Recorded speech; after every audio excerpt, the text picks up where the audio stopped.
Everyone wants to get hollow cheeks, and it is exceptionally easy to do, to be quite frank. In this video, I'm going to break down exactly how to do that. No lies, no scams, straight to the point, gold dust. Let's get cracking. I'm not even going to waste your time with an intro. Here we go. When you look at models, you see that they're very lean. They have these really hollow cheeks, and it's not just about being very lean. It's not just about losing weight. It's actually about a range of factors. You see a lot of people who are actually very lean with a bloated face, with no hollow cheeks, with a face that looks like they're 18% body fat when they're actually 10% body fat. And in reality, this is because there are slightly more factors at play than just being lean. A couple of them are the facial muscles. Secondly, you have the actual bones. And thirdly, you have lymphatic or interstitial fluid stuck in your face. And if you don't know who I am, I transformed from this to this in 2 years. I help thousands of other people do the same, and I help people improve their looks by fixing their health. No more waffle, let's get straight to it. The first point is the facial muscles. You need to be activating the facial muscles. The difference between you now and you in a few weeks is literally that your face will be wider and there will be more of a contrast because you will activate facial muscles. In particular, you have two very important muscles, actually maybe three, actually maybe four. What you need to do is firstly activate the masseter muscles. If you're not activating the masseter muscles,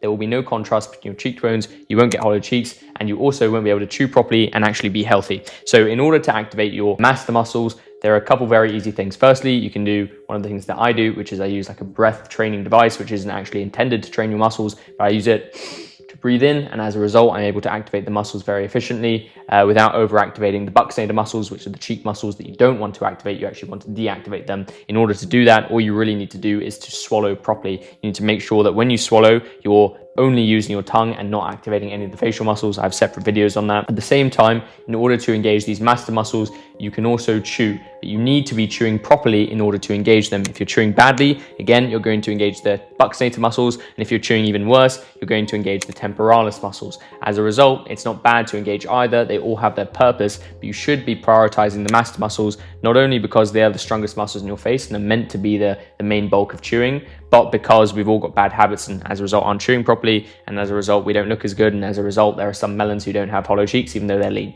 As easy as that. So in order to do that, what you need to do is basically, you can either start by for a few minutes just chewing with your very front teeth. As a result, you'll begin to gain mind muscle connection with your masseter muscles. You'll begin to see how it feels, and then you can try actually chewing properly with your molars in your teeth. But when you chew, begin to kind of frown like this.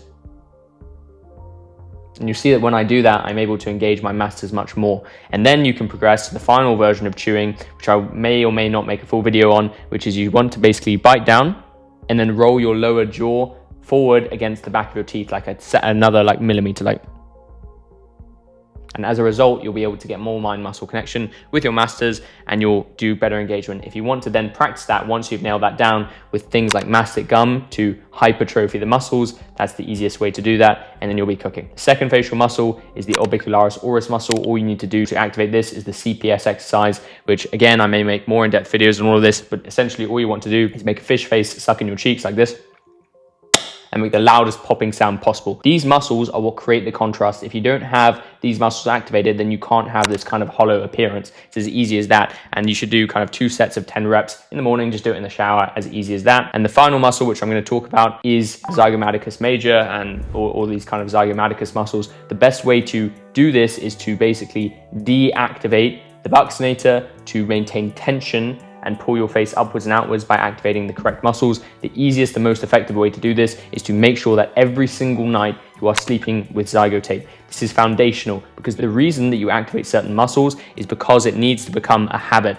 There is no point doing all of this for a week and then in 8 months, the muscles going and reverting back to how they used to look. Otherwise, you're just being a melon. You need to create constant tension and turn this into a constant posture, which allows genuine muscle remodeling and genuine subconscious engagement of the correct muscles. The easiest way to do that is to make sure that you're engaging the correct muscles when you're sleeping. And if you wear Zygo tape when you're sleeping, you're going to be absolutely cooking. This will encourage proper pressure, activate the correct muscles, and you can see that when I do this, it's very easy to have that hollow cheek appearance. So that's how to activate the facial muscles. Then we go into the second step, which is actually developing the bones. The best way to develop the bones is to widen the palate. And again, I may make a more in-depth video about this because this all encompasses a lot of different topics. But the best way to expand your palate is to firstly engage proper tongue posture, to loosen your tongue, activate the correct muscles with your tongue, fix your actual posture, and begin subconsciously suction mewing throughout the day. I have a short form video on that you can check out. But essentially, you want to smile as wide as possible, raise your eyes like this, and swallow. And when you do that, you should have your tongue wedged against the roof of your mouth, and that will create constant tension throughout the day.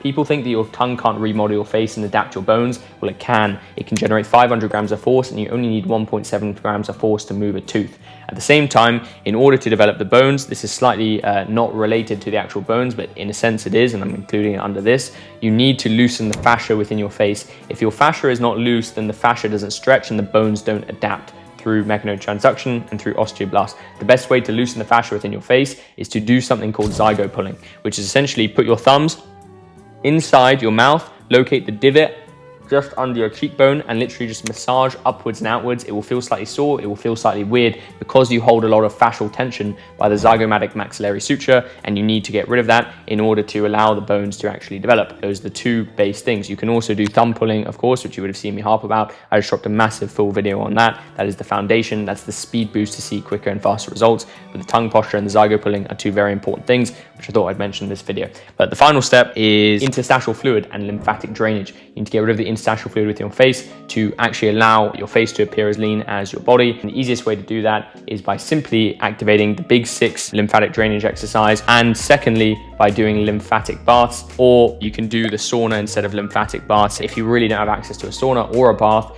you can at the very least do some form of exercise which causes you to sweat. The essence of the big 6 is basically activating certain lymphatic points within your body to release the fluid, the interstitial fluid, which gets stuck in your lymphatic system, particularly in your face when you are inflamed, when you have hardened fluid in your system, which almost every single person does. If you want to combine that with actual facial massages, particularly the easiest one is to take your thumbs. Firstly, apply moisturizer or tallow when you do this so that it's not like hard. Take your thumb here and follow to the edge of your ear like this, and you will release some of the interstitial fluid. Obviously that is completely temporary, it's not permanent, but it's very easy to do, it's quite relaxing, and it's the same thing that a gua sha will do. Gua sha is not going to change your bone structure, but it will release some of the interstitial fluid, and that's undeniable, and there's no reason why you shouldn't do that, particularly if you want to look better quickly and temporarily. So that's the basic rundown on how to get hollow cheeks. Muscles, bones, fascia, and also the interstitial fluid or the lymphatic drainage. That's exactly how you do it. No lies, no scams, straight to the point, gold dust. I'm not even gonna keep a long outro, but if you do want more access to me, if you want more access to all the information in one place, if you actually want accountability, and you want to make all of this personalized, because the biggest bottleneck is you will probably watch this video and probably not implement it properly. You will have access to all of these videos, but you still won't have the right information for you to go about and become the best person that you were always meant to be. And the best way to do that is to have someone like me actually speaking to you every single day, to have accountability in a community, and to have a personalized plan made by someone that actually knows what they're doing. So if you want access to me, you can join the community, links in the description. You don't have to if you don't want to, but I would say generally it makes a lot of sense to do so. Stop being absolutely cooked, have an amazing day, and peace. Wapow.